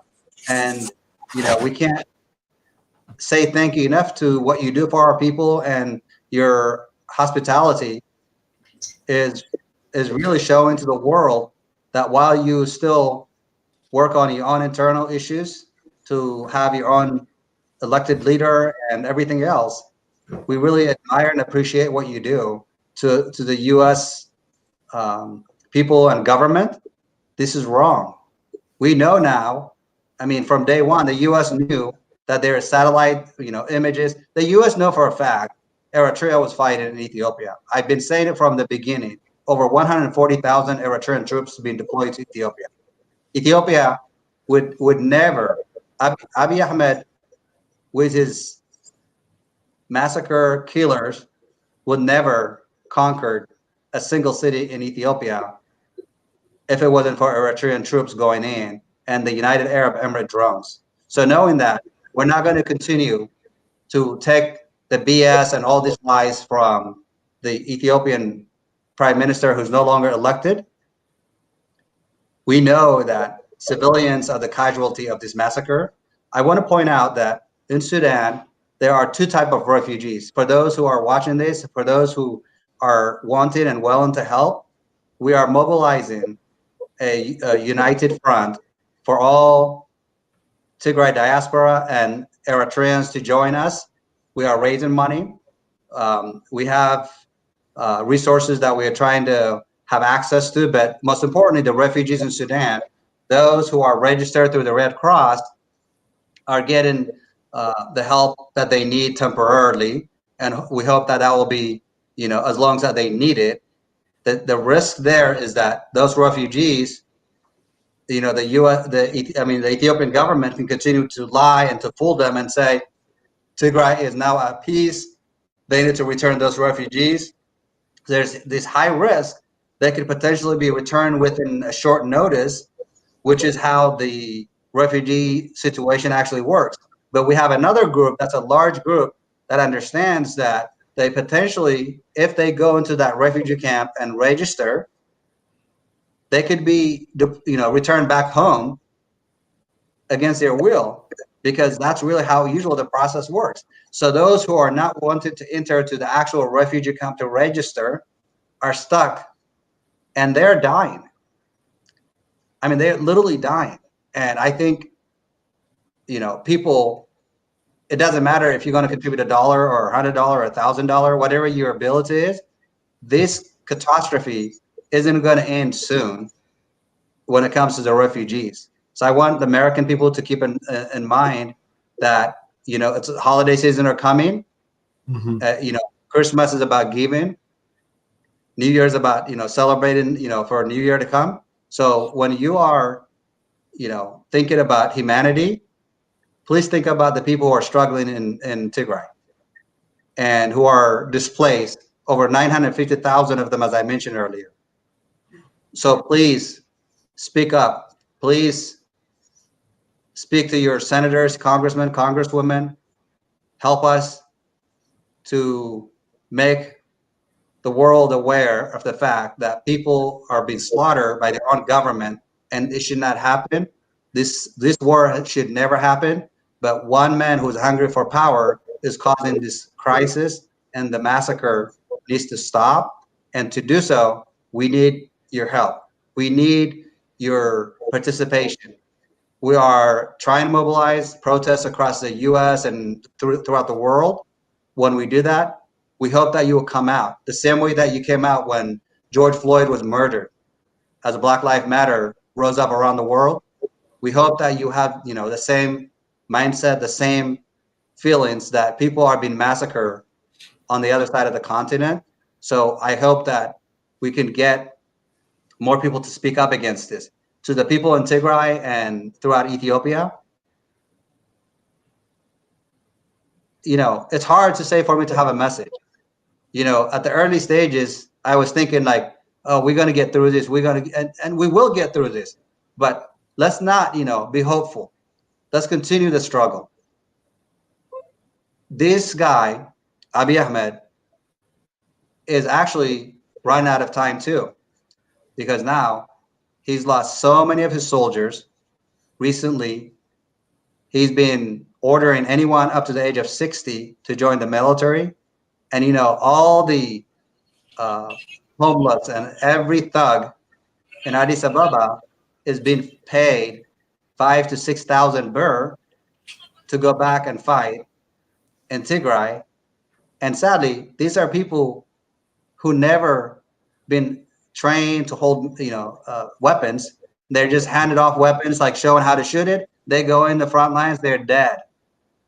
That is sad. COVID in Ethiopia is Abiy Ahmed. And I think the message is very clear that we are united.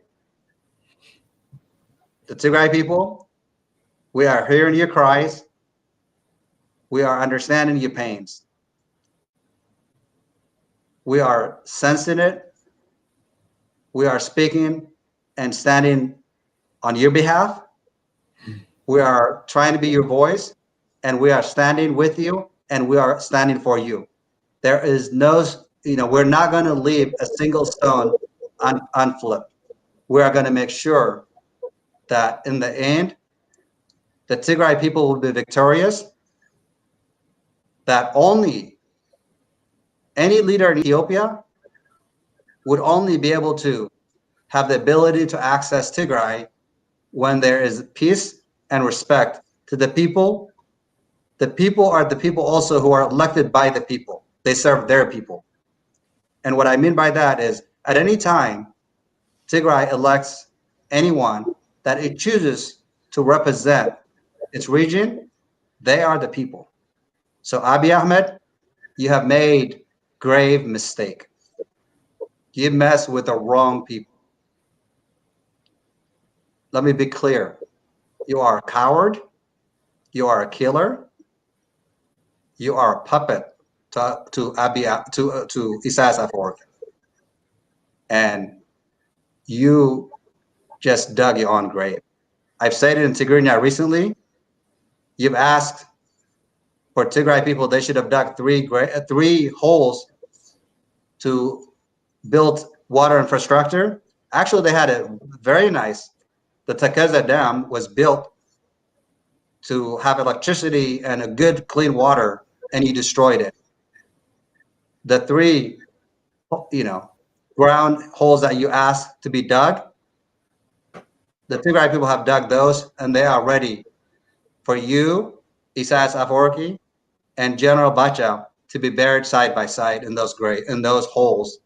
And when you, with your father figure, Isaias Afwerki, and your coward general who is slaughtering my people, are put into graves, the Tigray people will live in peace and harmony for good.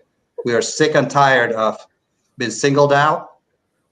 And I'm saying this because I know for a fact, many of us who speak the truth, you are making lists. And you know what? I don't care. I don't care. I fear no man like you because you're not a man. Because you know what? A real man doesn't kill children. A real man doesn't allow young girls to be raped. A real man doesn't put his citizen, his own people, to suffer. You're not a real man, because a real man is supposed to be a good man.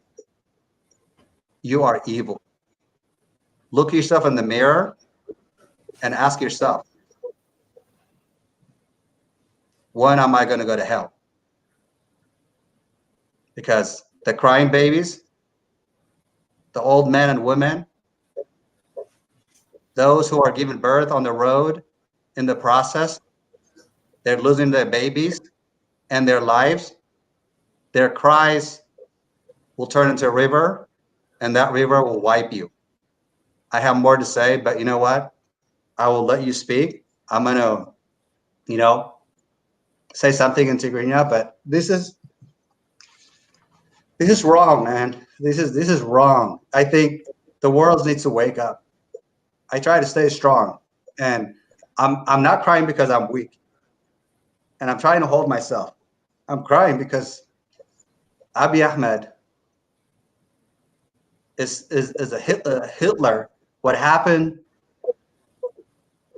what the Nazis in Germany did, is what's happening to my people, because we have a person that's supposed to lead his people, his country, instead he turned into evil. So you're not a man, Abiy Ahmed Ali. You are a killer. and you will be held accountable for it. You might think you're above the law. You might think you're on top of the world today, but you're not. Your day, it's a matter of time. It's a matter of time. But you know what? Thank you, Ephrem. I'm sorry. Yeah, we are all in the same boat. I'm sorry. I know. They will die, and they're trying to hide the truth, but the truth, they will never hide the truth. I think the entire world is now aware what's going on in Ethiopia. Abiy Ahmed has been betrayed Ethiopia. All his cabinet is betrayed Ethiopia. They are watching when the Eritrean generals and troops are killing Tigray people. They are just watching when the Tigray people is flee to Sudan. They are just watching when Tigray people are choked in their head with ugly weapons of Amhara militia and Fano. They are letting them. Our infrastructure to be destroyed. The pharmaceutical company in Adigrat has been taken from Adigrat to Eritrea by Eritrean troops. There are multiple infrastructure has been destroyed and taken away. Our people in Wukro trying to defend the Najashi Masjid. More than 200 young Tigrayans has been killed, the report shows. So they are still bombarding Tigray every day. Drones are on the air 24/7. They cannot go out and cook, buy something to eat. And Tigray no refrigerator like developed countries in their house to keep food in the fridge, or they have no packed food kept in the house to keep them alive. So we will see more devastating stuff once the internet is open. Our people is still dying every day. There is no internet, there is no phone, there is no electricity. The Tekaze electricity has been bombarded by Eritrean troops. And the Ethiopian journalists have seen, and they said it's okay to be. And Abiy Ahmed even said that he's comparing with Second World War. Japan, that United States used nuclear. I'm sure if he had a weapon or nuclear, I'm sure he's going to use it to destroy the Tigray people from the earth. That's obvious. So people need us to stand with Tigray. The entire people need us to stand with Tigray at this time. We are asking to stop war on Tigray. We are asking to stop genocide on Tigray.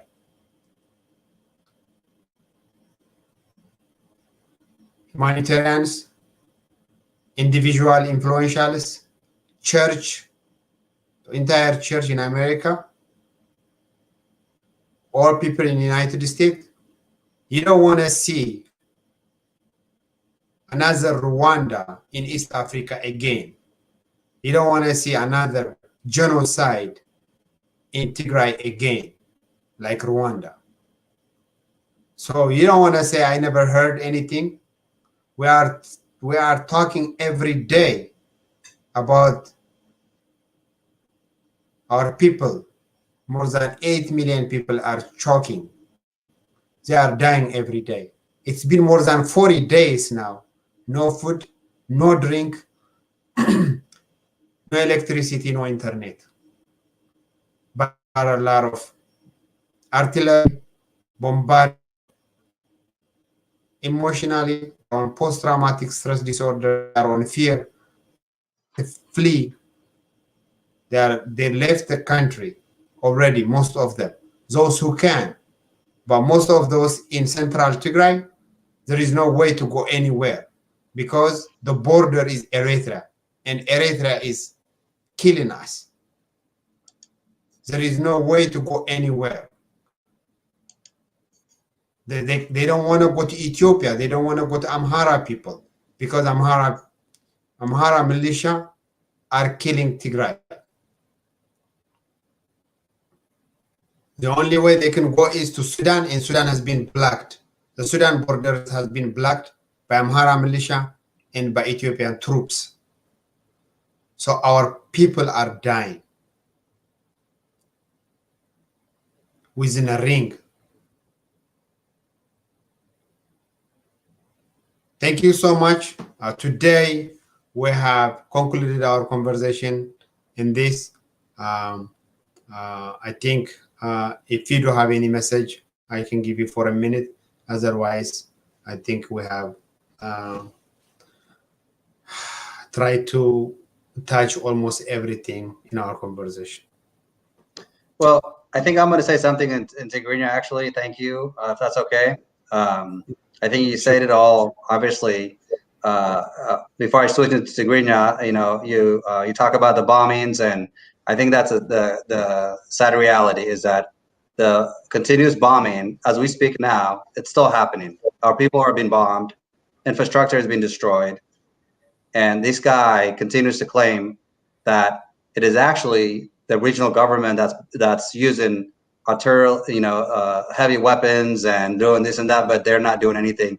That's the sad reality. But switching to, the people who are watching this, and if I, spoke a little fast or they didn't catch everything I say in English, to my people that are, in Tigrinya, ayyuhum ahwat. Aziu حابرنا مساس كنودلينا أبي أحمد ببهلنا بقانقانا زتنكفنا سب حدا تقراواي كتنكف نكلو حانت تقراواي تختنكف انتلا زخونت بوتانا يتقرا كتنكف تلنا نقولنا تنكاف مخانو نقبل لنا أيهم حرينا خا حبرتاو خوينا بحاده تنكرنا كم أنبسا خوينا نزياتهم እንጀራና ወድዑ ኢደም ዘልምፁ ከመይ ጌርና ንህዝብና ከም ንሕግዞ ነዚኦም ከ ጉድጓድ ዝብልዎ ጉድጓድ ተኳዒቱ ፍትና ተፀበዮም ከመይ ጌርና ናብቲ ጉድጓድ ከም ነእትዎም ኣብይ ኣሕመድ ናብልኩም ኣይትፀውዑ ኣብይ ኣሕመድ ኣይኮነን ሽሙ ኣብ ትግራይ ሽሙ ወፂዎ ዝኒሄማ መሽረፈት እዩ ሽሙ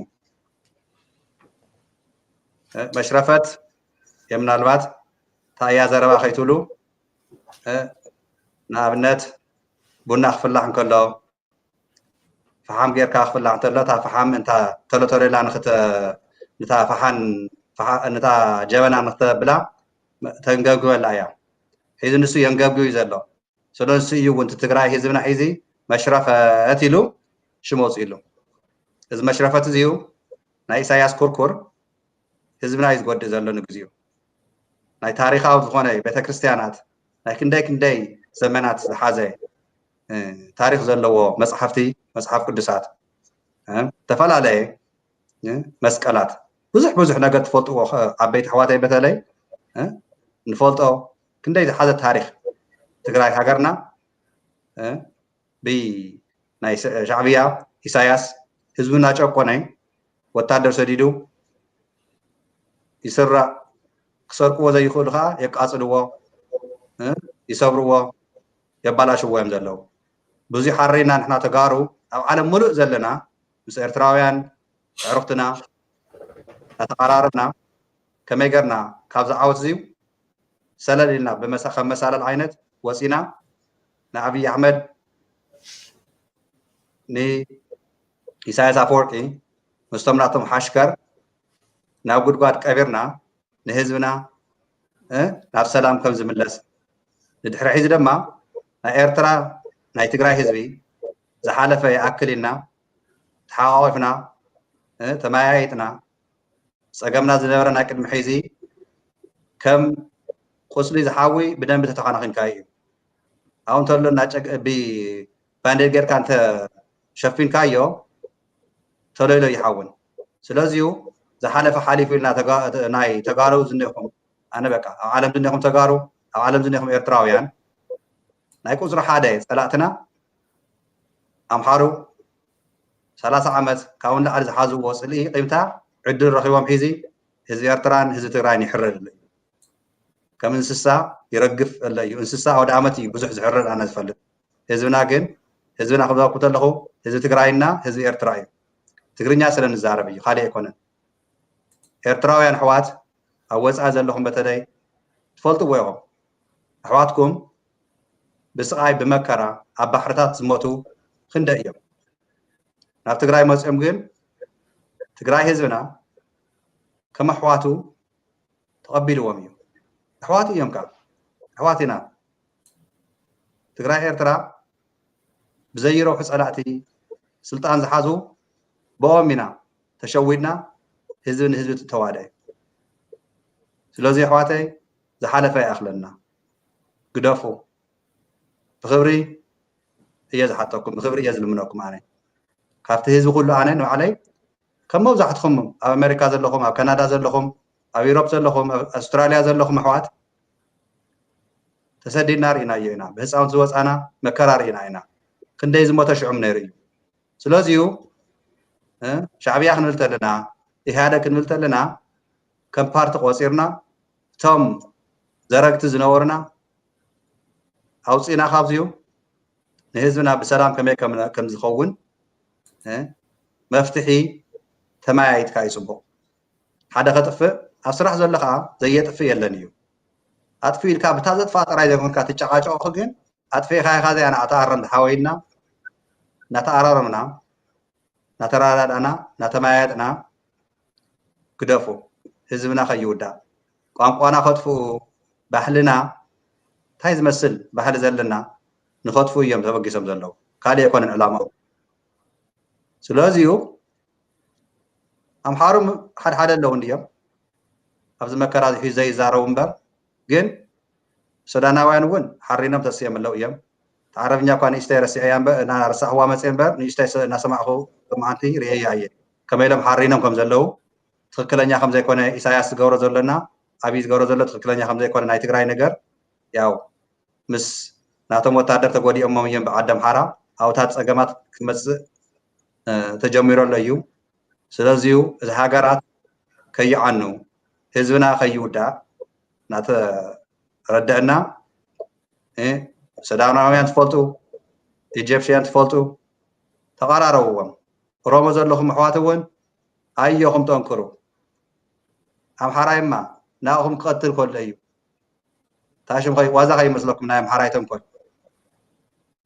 ይቅርታ ግበርለይ እምበር ኣምሓራይ ስኑ እናሰሓቀ ኣብ ከውዲ ዝሕዞ ግን ንእሽተይ ክትፈልጦ ትኽእል ጓል ኣንስተይቲ ነብሰ ፅር ኮይና 7-8 ወርሒ 9 ወርሒ ትኸውን እንተላ እናኸበደት ጥንሲ ስለ ዝመፅእ ትብል እያ ክትስእ ክትቅመጥ እንተላ ንሶም ሻዓይካ ትሰምዑ ዝብል እምበር ስኖም እናክመስመሱ እስካብ ዝቐትሉካ ተንኮሎም ተጋብሮምን ኣብ ከውዶም እዮም ዝሽከምዎ ከም ጥንሲ ሰበይቲ ክብለኩም እየ ስለዚሁ ንሕና እቲ ሓደ ሓደ ነገር ኩሉ ሰብ ነናይ ባዕሉ ሓሳባት ኣለዎ እዩ ናይ ባዕልካ ሓሳብ ምህላውካ ብጣዕሚ ፅቡቅ ጌርና ኢና ክንቅበሎ ክንሓስቦ ዘለና ንምንታይ ኩሉ ሓደ ሓሳብ እንተልይዎ ኣይትምዕብልን ካብ ዓለም ነናይ ባዕሉ ሓሳባት ከምፅእ እንተሎ ነናይ ባዕሉ ሓሳባት ክቐርብ እንተሎ ግን ካብቲ ኩሉ ሓሳብ ዘቕርቦ ሰብ እናተመያየጥካ ፀፅቡቁ ኣይን እዩ ኢልካ እቲ ፅቡቅ ዘይኮነልካ ትሓስቦ ንስኻ እቲ ካሊእ ሰብ ዘቕርቦ በቃ ብክብሪ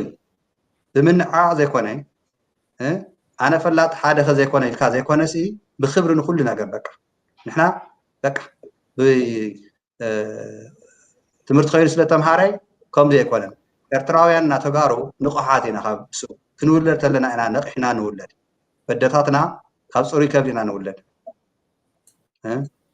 እና ኣቦታትና ኣዶታት ናይ ትግራይና ኤርትራ ኣየኹም أنا بزي قدم بيلتها نوع هو تعيش مغاي مسلكم تداخل ما يكون كن كندخل ما يبنا أيهم تي منسي إرترانا منسي تجراي دك تعطينا دك ألس تسوق واتنا بدرجم كونه بهيز السوق زلوا نهاتهم عصمي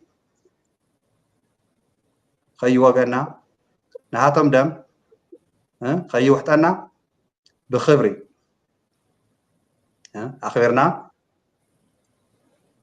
بنفس وكفنا الصحاب دبدابي الناس صحابنا زلنا بختماتات نفتم ستات سنترات كونه قال كونه ببوليتيكا تمام كا كونه كل جزء فلت أيهم سلكنا عليكم دول لو ما بجوجل نهي بسلككم بكل نجا تحاوروا انفورميشن نهي هذي أف بوستران يونايتد ستيتس نخم كان أمريكا بناي وستران نخم كا نوع تأكونا وانا حواريتات نقبر لنا نحواتي أيهم بيست كوست لهم النيونا أيام حواتنا كندا منكم يكم أستراليا منكم يكم تحالف قدامون أو يوروب بنوروي بجرماني بفرنسا ببلجيم بأيرلند